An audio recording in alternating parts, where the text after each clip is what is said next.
parle de mémoire, on revient à l'histoire. Qu'est-ce qu'il y ait Nasreddin Toussi et Copernic et puis, je voudrais aussi que vous nous racontiez, et venant de la part d'un juif, elle prend plus de sens et plus de poids, cette histoire au cours de la Deuxième Guerre mondiale et l'utilisation par les Alliés du chiffrage et du codage séquentiel fait par Al-Kindi il y a plusieurs siècles de cela. Donc on commence d'abord par Copernic et à Toussi. Alors, on dit que Copernic a été l'inventeur de la révolution dite copernicienne. Alors, en quoi consiste cette révolution copernicienne? C'est d'avoir découvert que, et d'avoir remis en question l'idée vieille comme l'Antiquité, que la Terre était au centre de l'univers. Et Copernic est venu, dans son ouvrage, mettre en question cette idée-là, que le système solaire était un système non pas géocentrique avec le centre, la Terre comme centre, mais c'est le Soleil, héliocentrisme.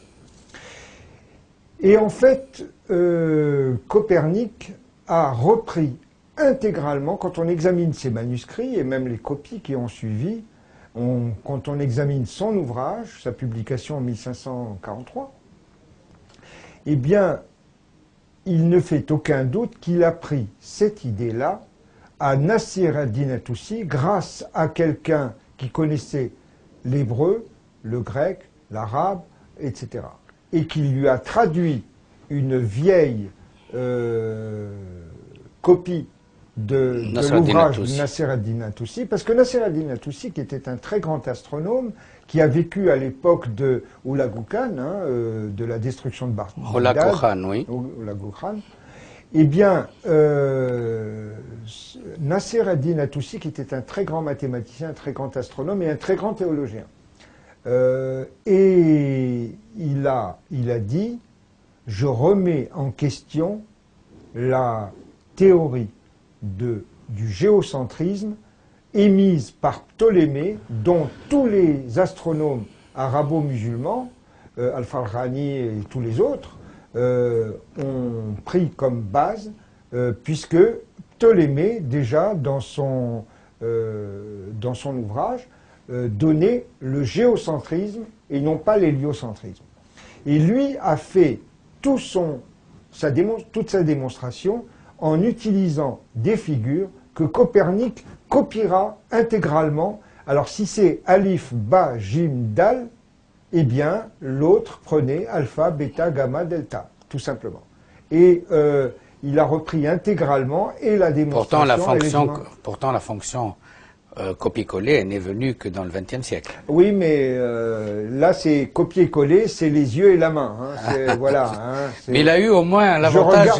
Copernic d'avoir compris, parce que pour pouvoir reproduire, il faut comprendre. Tout à fait. Parce que je voudrais pas, si vous le permettez, Georges, et je sais que vous êtes le premier à pointer cela et à insister à ce qu'on le... Pardon, vous ne savez pas ce que je vais dire. Donc le premier à le pointer et à insister à ce qu'on le rappelle, on n'est pas là pour casser les statuts et les emblèmes occidentaux de la science et du savoir. On est là dans ce travail mémoriel, un survol d'ailleurs. C'est pas un déboulonnage des statuts occidentaux. Absolument, ça n'a rien à voir. Je vais vous citer une figure exceptionnelle de l'Occident qui s'appelle Isaac Newton, qui est l'inventeur de la physique moderne, sans aucun doute, et à qui on a posé la question, mais comment avez-vous fait pour arriver à de tels résultats? Il a dit, si je suis allé aussi haut et aussi loin, c'est parce que j'ai été juché sur les épaules de géants. Et ces épaules de géants, c'est précisément les arabo-musulmans, notamment Nasir ad-Din Toussi en matière d'éléments de Copernic, donc d'héliocentrisme, et Ibn al-Haytham, dont on a parlé à la Zen, en latin, qui a écrit son traité d'optique et qui a été véritablement le père de l'optique moderne. Et là, il est clair que c'est son ouvrage qui a inspiré directement ou indirectement via la traduction en latin faite par Vitellio ou par Roger Bacon, que des gens comme Kepler, comme Galilée, comme Descartes, comme Léonard de Vinci, comme Snellius ou comme Newton ont été profondément impressionnés. Mais ce n'est pas parce que les Arabes et les musulmans ont fait le berceau de la Renaissance européenne que les Européens n'ont rien fait. Ils ont fait développer la science à un degré extraordinaire. C'est une complémentarité extraordinaire. Oui, c'est l'œuvre de l'humanité. Absolument. Vous savez, la science n'appartient à personne, aucun peuple, aucune religion, aucune nation, aucune espèce humaine. La science est le patrimoine de l'humanité tout entière. Et ça me pousse à vous poser une question, même si c'est une digression pour revenir à la toute première émission que nous avons réalisée ensemble, pour l'histoire universelle des chiffres. Justement, puisque le savoir et la science et l'intelligence sont universels, et vous qui avez été en Amérique latine, on ne peut pas ignorer les Incas, voilà, on ne peut pas ignorer les Mayas, et ce savoir extraordinaire. Oui. Quand on parle des chiffres venant d'Inde, traversant l'Arabie heureuse et venant en Europe, comment le savoir et les chiffres sont arrivés chez les Mayas et les Incas? Est-ce que dans votre recherche de l'histoire des chiffres, vous êtes arrivé ou vous vous êtes posé cette question? Pourquoi voulez-vous qu'il y ait eu une transmission du vieux continent au nouveau continent? Ils ont simplement eu le savoir par eux-mêmes sans qu'il y ait de rapport entre les uns et les autres? Absolument. Vous savez, il suffit de prendre la gravure sur bois, par exemple, et vous retrouvez chez les Zuni du Nouveau-Mexique exactement la même chose, le 1, le V, le X. C'est extraordinaire. C'est la preuve matérielle, voilà, de l'universalité, et que c'est un bien commun à l'humanité, en fait. Voilà, tout à fait. Et même des peuples qui ont fait preuve d'aliénation et de blocage ont permis, par leurs échecs et leurs échecs successifs, à l'humanité de progresser. Parce que c'est le patrimoine qui s'est incrusté dans la mémoire collective de l'humanité. Vous savez, il n'y a pas eu, de l'homme de Cro-Magnon à l'homme moderne, il n'y a pas eu de changement fondamental du cerveau, il n'y a eu qu'un enrichissement successif En vérité, une inscription successive dans les gènes de l'humain. Mais non, c'est surtout du patrimoine. Oui, son patrimoine est inscrit dans ses gènes. Voilà, absolument. Tout à fait. Donc c'est une transmission à travers la longue période de développement de l'humanité. Tout à fait, tout à fait. Et à partir du moment où vous avez les mêmes conditions initiales et le même développement, vous arrivez à des résultats sinon identiques, au moins similaires. C'est ce qui expliquerait peut-être les pyramides dans un endroit du monde et dans un autre endroit à des milliers de kilomètres sans qu'il y ait de moyens de communication ni de transport comme ceux d'aujourd'hui qui pourraient peut-être faire penser que l'on est copié ou on s'est inspiré de l'un ou de l'autre. Ou même les Mayas du Mexique et du Guatemala ont inventé le zéro et la numération de position, un peu comme les Babyloniens et les Indiens, mais pas de la même façon parce que la numération la plus parfaite de l'histoire, ça a été inventé par les Indiens. Les Indiens ont fait preuve d'un génie extraordinaire. On revient à plus récent, et donc dans votre lettre dédicatoire, je vois, il y a une reproduction magnifique, parce que pour moi, c'est ça la vraie mondialisation du savoir, c'est quand on cite toutes les sources, et là, par contre, c'est votre touche à vous. Oui. Parce que vous avez rajouté, pour la justice historique, Nasr ad-Din at-Tusi et Ibn al-Haytham dans cette illustration, parce que je ne sais pas si c'est une photo ou un graphisme, mais c'est une illustration. Est-ce que vous pouvez nous en parler? Elle est dans la page 13 de votre lettre dédicatoire. Alors, en fait, on voit à la fois Galilée, Copernic, Newton et Einstein. Et on dit, voici les grands contributeurs, c'est dans toutes les encyclopédies occidentales, européennes ou autres, qui explique un petit peu les grands contributeurs à la mécanique et à l'optique.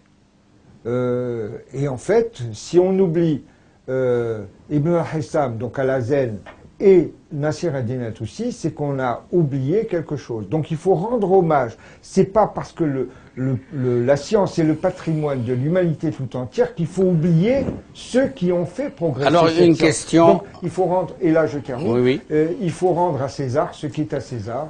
Voilà. Avant d'aller à Rome pour rendre à César, Je voudrais une question.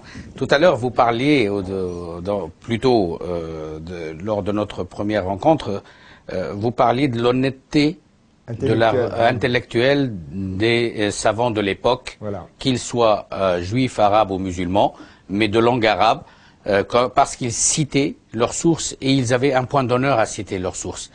Comment interpréter le fait qu'on ne cite plus les sources? Est-ce que c'est de la malhonnêteté intellectuelle ou un simple oubli? Sans aucune arrière-pensée politique. Tout à fait.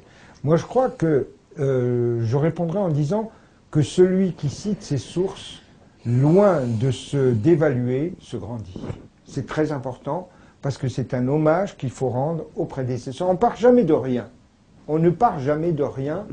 Il y a ce patrimoine, il y a cette mémoire collective qui a été enrichie successivement.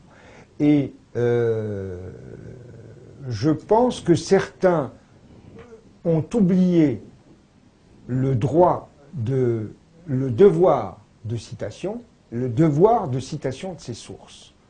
Il y a même qui se sont fait plagiaires. Et je pense que avec Internet et le numérique, avec le copier-coller et avec le scanner, on est devenus des spécialistes du copier-coller. Hein.